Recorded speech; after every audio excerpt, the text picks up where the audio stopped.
It may still be summer, but the start of school right around the corner. Some kiddos don't want to hear that. Others so excited to be with their friends and their teachers yet again. So we wanted to have the school squad here to help because obviously over the last year and a half, there have been a lot of changes in the classroom. Our school squad continues its coverage all this week, but in West Hartford at Bugby Elementary School, where Fox 61's Julia LeBlanc joins us. She's going to get us up to speed on what those kids can expect for the school year. Good morning.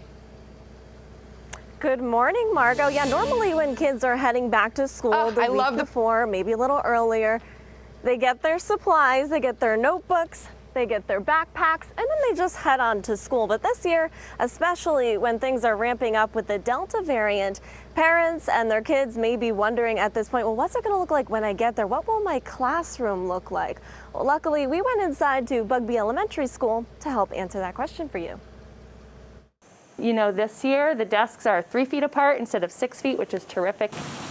It'll be a buzzing start to the school year for Bugby Bees. Being 3 feet apart is the major difference, allowing them to be closer as long as they wear a mask at all times. And we're going to see how the year goes. You know, ideally, of course, we want to be without masks when this is behind us, but we have people in our community that we need to protect. Like right here in this building, none of the kids are eligible to get a COVID vaccine, and it's not required for West Hartford teachers. So small group sessions of 3 kids or more will go on, but with caution. You know, if they have to bring on more than 3 kids to that table, we track the group, so we know who's with that group if we ever had to contact trace. Here's how it works in a kindergarten classroom. We're going to say, this week you 4 are, you know, the red ladybugs, and then in 15-minute intervals, the class will move around to the different centers. So we have those rotations, and that's just good instructional practice. It was there all along, but we're being a little more thoughtful about it to make sure we just know where everyone is if they ever get a little closer than 3 feet. Allowing the kids to work together, something they missed last year.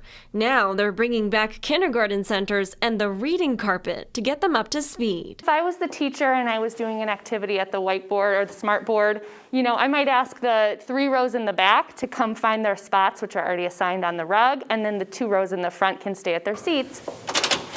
But seats can be a relative term. Bugby Bees will be outside as much as possible for PE, recess, and lunch, mingling with their whole grade instead of one cohort. We know that if a kid is feeling nervous or unsafe, they're just not going to be their best, and they're not always equipped to tell us how they're feeling. So we have to focus on, you know, making them feel safe and connected, and then, you know, those friendships are just vital to making sure they are their best in the classroom. All right, back out here live at Bugby Elementary School. We took a look at what the classroom is going to look like, but like you just heard from the principal, there's a lot of other changes when it comes to being outside, being indoors, and coming up in the next hour. Stick with us. We got all of our supplies here where we're going to walk through the whole school and see what the whole picture looks like for kids once they head back to school in just about 2 weeks. We are live right outside of Bugby. Julia LeBlanc, Fox 61 News.